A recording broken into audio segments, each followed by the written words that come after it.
আজকের ভিডিওতে আমরা আলোচনা করব 2025 সালের মে মাসে ভারত ও পাকিস্তানের মধ্যে চলমান সামরিক উত্তেজনা নিয়ে। চলুন শুরু করি। সংঘর্ষের সূচনা 22 এপ্রিল 2025।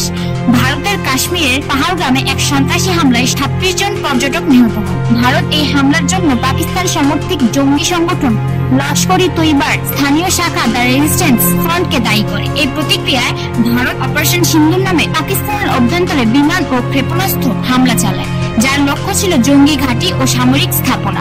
পাকিস্তান পাল্টা হামলায় ভারতের 5টি বিমান এবং একটি ড্রোন ভূপাতিত করার দাবি করে, যদিও ভারত এই দাবি অস্বীকার করেছে। হতাহতের পরিসংখ্যান ও মানবিক সংকটে সীমান্তবর্তী অঞ্চলে তীব্র গোলাবর্ষণ ও বিমান হামলায় বহু সেনা ও বেসামরিক নাগরিক নিহত হয়েছেন।